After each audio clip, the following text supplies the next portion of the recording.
Welcome back to Single Car Garage. We got a visitor today working.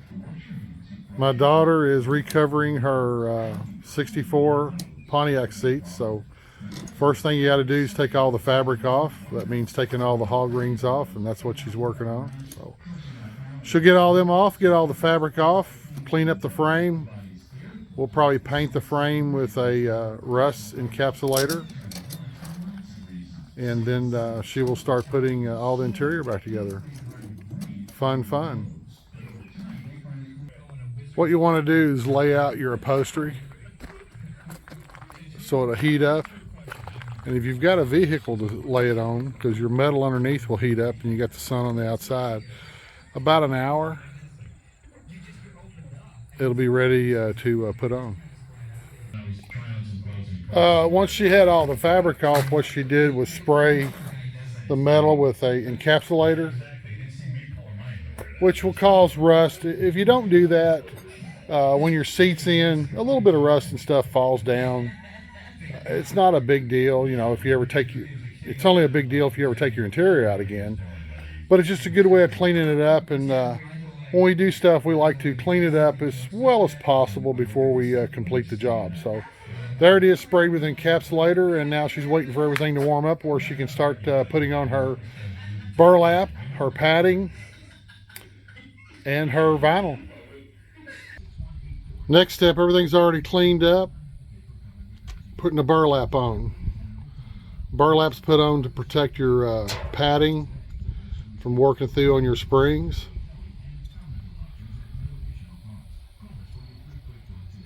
You're doing a good job. Thank you. Maybe somebody will pay you to do this. So what do you got done? We put the pad over the burlap, and now we have to stretch the seat cover over and put the hog rings in. Hey, she's got the vinyl on the seat. And what we got to do is press the springs down, bring this up. It attaches right here, just like that. And that's what will give you your stretch to your seat. You want to make sure that your corner of your seat rides right about here, your seat frame, when you're pushing them down. Same thing, you want your seat frame resting right where that sew is. And that'll give you the right feeling up here. Once you get it done, you'll also take it, your hands, and massage it, and it'll get it fitting perfect. But our next step is to pull this and staple it.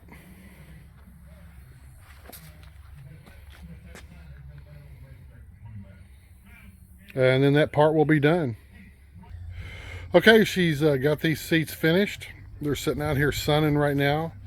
I think there's a couple of adjustments that she wants to make, but they look real good. They're ready for the car, so we'll probably be tomorrow putting them in the car to see what they're going to look like. And man, what, she did a good job.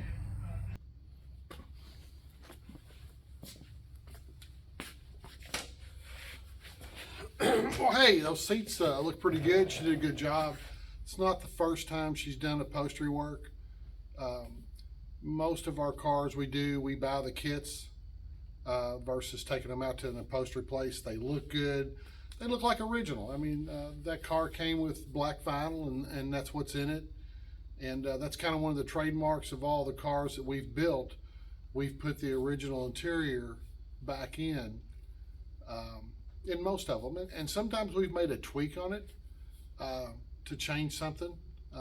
You might upgrade a seat that maybe is you can take a Gen 3 Camaro seat and cut the frame down, and you can get the older seat covers that will fit it. So you have a frame that will move back and forth and tilt back, where in the original you wouldn't.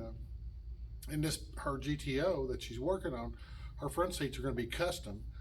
They're made to look like the originals, but they've got a lot of custom work. So I'll be excited to show them. We haven't got them in yet. I'm excited to see them because, as a matter of fact, if I like them, I'm gonna order a set for my 70 GTO. But I think they're gonna sit very modern but look good. So we got the seats the other day, and I've piddled with this and a couple things that I'll show you all later.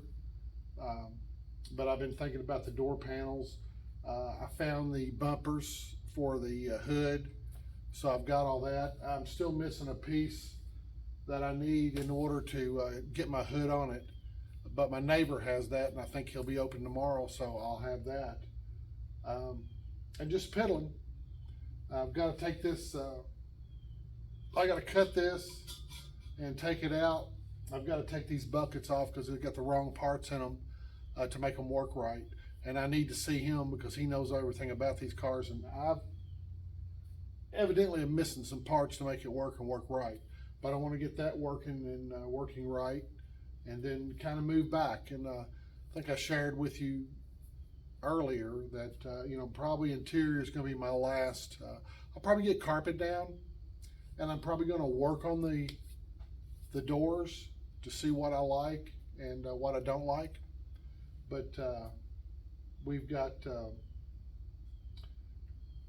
enough work going this way on the outside body that I want to tinker with the inside, make it where it's a little bit drivable, because when I get all this stuff done, I want to get out and cruise around a little bit. I really don't care if it has good interior or not. I just like to get out and cruise around in it. So I can kind of shake it down and make sure it doesn't need nothing else. But I mean, I've got, with between all the stuff I'm doing, I've got plenty of work to get this thing done. Probably won't, if I don't have it done by next April, I'll be pretty happy. That's when cruising season happens. And this particular car, normally what I would be doing, I'd be out on the road today driving this thing. Every car that I have built, when I got it running, I drove it. Whether it had the side cut off of it or the paint was half off, I didn't care what the problem was. Our thing was, we got a motor, we got a transmission in it, we got it ready to drive, let's drive it. And my Buick's gonna be the same way. Once I get all my lines run, I'm gonna be driving it just the way it looks. This thing I want as close to perfection as far as I'm concerned as I can get it by that time. And I kind of want to surprise some people. It's not a car I would own, not a car I would drive. And I think some of my car buddies are going to be surprised. And I'm kind of hoping with the base that I've got, there's, I wished I had a stock front end under it, but I've got the Mustang 2 front end. I'm going to live with it. But I think I'm going to do coilovers so I can adjust the ride in the front. I'm kind of pretty good with the back. If I could bring the front down about an inch, I'd probably be pretty happy with that. Wheels, I don't know what I'm going to do, but I'm probably going to do Steelies with the chrome lip or the chrome ring on it and a hubcap. But for period correct 80s type thing, when these cars were hot, this wheel was a hot wheel. So I might shine it up and you might actually see it make a few trips out on the street with these wheels just to see. So hey, that's what we've got done today. My daughter is a teacher and she is on her fall break. So she's trying to get as much done to her car as possible so we can, our engine should be in. We're waiting on a couple of parts. Our engine should be done by the 1st of the month. And we want to have everything tied up and ready to go. Possibly not painted, but 100% ready to paint. And then we can drop the engine in, and if nothing else, we can tinker with it over the winter, and as soon as it gets 75 degrees next spring, we'll have it ready to spray. We can have it taped off and ready, and we'll have it super ready, more ready than any car I've ever had. But that's kind of the plan, to get all this interior and everything done. We got to block sand the top about 3 times, and we're close to done, but we'll find some things that need to be fixed along the way. Hey guys, come back and see us, and as soon as we're back in the garage, I'll have some